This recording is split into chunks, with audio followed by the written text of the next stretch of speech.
पाकिस्तान में गुज़श्ता 3 साल में ईंधन की कीमत में तेजी से इजाफा हुआ है और ईंधन के महंगा होने की वजह से गुर्बत बढ़ गई है।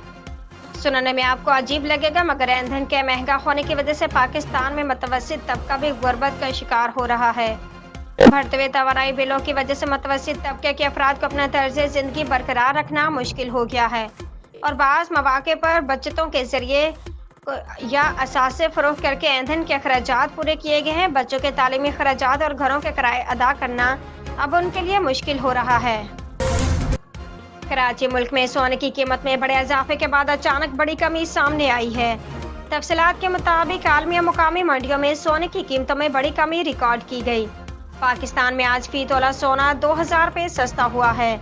Pakistan James and jeweller association के मुताबिक सोने की फी तोला कीमत 2000 रुपये कम होकर 2,61,500 रुपये हो गई है, जबकि मुल्क भर में 10 ग्राम सोने का भाव 1,714 रुपये कम होकर 2,24,194 रुपये हो गया है।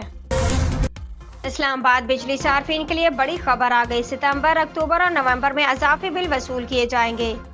तफसीलात के मुताबिक सामाही एडजस्टमेंट के तहत बिजली 1 रुपये 75 पैसे फी यूनिट महंगी कर दी गई। बिजली माली साल 2023-24 की चौथी सामाही एडजस्टमेंट की मद में महंगी की गई।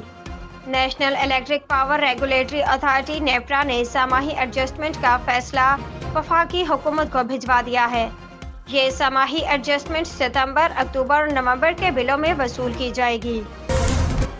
इस्लामाबाद पाकिस्तान तहरीक इंसाफ PTI के जलसे से कबल दारुल हुकूमत के इंतजामिया और पुलिस की जानिब से तमाम दाखिली और खारजी रास्ते बंद करने का फैसला कर लिया गया कि 12 बजे तमाम दाखिली और खारजी रास्ते बंद कर दिए जाएंगे, जबकि जिला भर में रात के मुकामी कारकुनान और क़यादत की गिरफ्तारी का भी इम्कान है।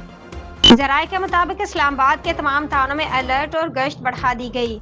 मोटरसाइकिल सवारों के खिलाफ भी क्रैकडाउन जारी है।